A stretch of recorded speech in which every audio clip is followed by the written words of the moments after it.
रुद्रप्रयाग के चंद्रपुरी में केंद्रीय विद्यालय भवन की मांग को लेकर चल रहा धरना लगातार 10वें दिन भी जारी रहा। इस मांग को लेकर स्थानीय लोगों का आक्रोश थमने का नाम नहीं ले रहा है। आज भी आंदोलन को समर्थन देने के लिए उत्तराखंड क्रांति दल यानी यूकेडी के प्रखर प्रवक्ता और युवा केंद्रीय अध्यक्ष आशीष नेगी और त्रिभुवन चौहान धरना स्थल पहुंचे और आंदोलनकारियों के साथ शामिल हुए। धरना स्थल पर पहुंचकर आशीष नेगी ने कहा कि यह क्षेत्र लंबे समय से उपेक्षा का शिकार रहा है। यहाँ के छात्र छात्राएं आज भी अस्थायी भवनों में शिक्षा ग्रहण करने को मजबूर हैं, जो बेहद दुर्भाग्यपूर्ण है। उन्होंने कहा कि शिक्षा जैसी बुनियादी आवश्यकता के लिए जनता को सड़कों पर उतरना सरकार की नाकामी दर्शाता है। हम प्रदर्शन कर रहे थे पर लेकिन शासन प्रशासन के कान में जूं तक नहीं रेंग रही थी, इसलिए आज हमको मजबूरन ये जन आक्रोश रैली पूरे क्षेत्रीय जनता को साथ में लेके यहाँ पे करनी पड़ी, ताकि सरकार के कान में जूं रेंग सके। और वो 14 साल की नींद, देखिए एक बड़ा कथन है, भगवान रामचंद्र ने 14 साल का वनवास काट के उसके बाद राज तिलक हुआ उनका, तो आज 14 साल हो गए इस जमीन को आवंटित किए हुए, ये जमीन को चिन्हित किए हुए। पर लेकिन दोनों सरकारों ने बारी बारी करके, चाहे कांग्रेस हो चाहे भाजपा हो, एक ही सिक्के के पहलू हैं दोनों, कभी उछालो तो कांग्रेस कभी उछालो तो भाजपा। तो ये नहीं चाहते हैं कि यहाँ पे केंद्रीय विद्यालय बने। उनकी मंशा और नीति में खोट है। मैं ये कहना चाहता हूँ, अगर इनकी मंशा नीति होती, पहाड़ के लिए कुछ नीतियाँ इनकी होती, तो ये जरूर यहाँ पे भवन निर्माण करते 14 साल बीत जाने के बाद। और हमारा यही उद्देश्य है, अब ये धरना आगे भी अग्रसर रहेगा कि 14 साल बीत जाने के बाद इस केंद्रीय विद्यालय भवन का राज तिलक करेंगे हम। पहाड़ के जो बुनियादी मुद्दे हैं, स्वास्थ्य, शिक्षा और रोजगार के, वो 10 के 10 पड़े हुए। शिक्षा के लिए भी यहाँ से पलायन करना पड़ता है, स्वास्थ्य के लिए भी पलायन करना पड़ता है और रोजगार के लिए भी पलायन करना पड़ता है। और इसका कारण केवल और केवल यही है क्योंकि राज्य बनाने वाला दल कभी सत्ता में नहीं आ पाया। आज पहाड़ियों की वही स्थिति है जो उत्तराखंड क्रांति दल की स्थिति है। राजनीतिक रूप से जितना कमजोर हम लोग हुए, उतना ये पहाड़ी समाज हुआ, उतना पलायन करने के लिए विवश यहाँ का पहाड़ी समाज हुआ है। और आज आप देखिए, केंद्रीय विद्यालय की मांग को लेकर ये जो जमीन आप देख रहे हैं, यहाँ पे भवन निर्माण होना था और 14 साल से केवल और केवल जनता को गुमराह किया जा रहा है। सत्ता बदलती है, कभी भाजपा के विधायक बनते हैं, कभी कांग्रेस के विधायक बनते हैं, पर जमीनी मुद्दे जस के तस रहते हैं। आज यदि प्रदेश की जनता उत्तराखंड क्रांति दल के साथ लामबंद हो रही है, तो केवल और केवल इसलिए लामबंद हो रही है क्योंकि वो समझ रहे हैं, यदि कोई घर है पहाड़ियों का, मूल निवासियों का, जो उनके हक हुकूक की बात करता है, तो केवल और केवल उत्तराखंड क्रांति दल है। जब उत्तराखंड क्रांति दल मजबूत होगा, सत्ता में आएगा, स्वास्थ्य, शिक्षा, रोजगार के मुद्दे, बुनियादी मुद्दे हल होंगे पहाड़ों की स्थिति। अन्यथा यहाँ से पलायन करने के लिए विवश होना पड़ेगा।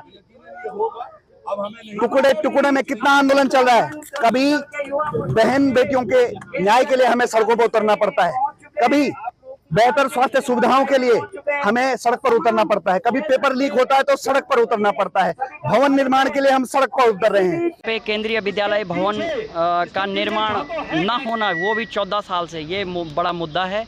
और जो हमारा आज धरना प्रदर्शन है उसका 10वां दिन है और हमारे साथ तमाम क्षेत्रीय जनता, जनप्रतिनिधि और मातृशक्ति का और युवाओं का साथ मिलते जा रहा है। आज जो 10 दिन हमने यहाँ पे 10वें दिन हमारा चल रहा है, इसमें देखो ये भवन का टेम्परेरी रूप में पुराने अस्पताल पे अगस्त्यमुनि में चल रहा है, जिसकी सीट कैपेसिटी 40 है और जब यहाँ पे बनेगा ये 80 हो जाएगी। और हम तो चाहते हैं वो जो अस्पताल को भी डिस्टर्ब ना किया जाए। आज के समय में देखा जाए तो अस्पताल उच्चीकरण नहीं है। CHC अगस्त्यमुनि में कोई कैथ लैब, कोई लैब की व्यवस्था नहीं है, कोई वहाँ पे OT की व्यवस्था नहीं है, OT की व्यवस्था नहीं है। तो हम चाहते हैं कि केंद्रीय विद्यालय उस भवन को छोड़ दे जो सरकारी अस्पताल का पुराना भवन है और वहाँ पे लैब बने, OT बने, ताकि हमारी क्षेत्रीय जनता को स्वास्थ्य लाभ भी हो। और यहाँ पे जो केंद्रीय विद्यालय भवन बनेगा तो यहाँ पे हमारे बच्चों का उज्जवल भविष्य बनेगा। वहीं महिलाओं ने नारेबाजी करते हुए केंद्रीय विद्यालय भवन निर्माण की मांग को जोरदार ढंग से उठाया। आंदोलनकारियों ने चेतावनी दी है कि यदि जल्द ही केंद्रीय विद्यालय भवन निर्माण की दिशा में ठोस कदम नहीं उठाए गए तो आंदोलन को और तेज किया जाएगा। आंदोलन में आए लोगों ने कहा कि ये लड़ाई केवल भवन की नहीं बल्कि आने वाली पीढ़ी के भविष्य की है और अब पीछे हटने का कोई सवाल नहीं है।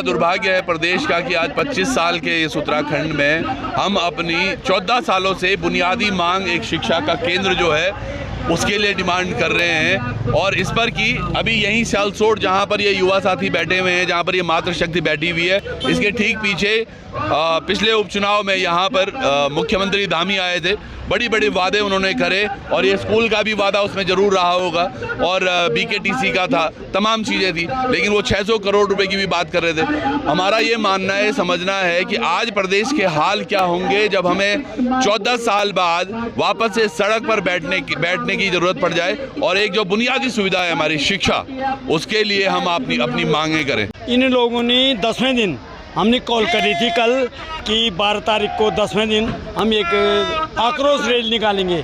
2 दिन का हमारा सांकेतिक धरना था जो बढ़कर के अब आगे लगातार हो गया है और हमने एक आक्रोश रैली। कुछ लोगों का भ्रम आज टूट गया होगा कि कह रहे थे कि इनके साथ माताएं नहीं हैं, बहनें नहीं हैं, वो भ्रम भी टूटा होगा। कुछ लोगों का भ्रम टूटा, कुछ का और टूटेगा। मैं चाहता हूं कि ये भूमि का जल्दी से काम करें, नहीं तो हम इस भूमि की झाड़ी काट करके अपनी ज़मीनों को अपना आवंटन कर देंगे। आपको बता दें कि आज चंद्रपुरी से सियालसोड़ तक एक आक्रोश रैली निकाली गई, जिसमें लगभग 200 से 250 लोग शामिल हुए। रैली में मातृशक्ति की उपस्थिति विशेष रूप से देखने को मिली। पंजाब केसरी टीवी के लिए रुद्रप्रयाग से भूपेंद्र भंडारी की रिपोर्ट। हमसे जुड़े रहने के लिए हमारे YouTube चैनल को सब्सक्राइब करें और नई वीडियो की नोटिफिकेशन के लिए बेल आइकॉन को दबाएं।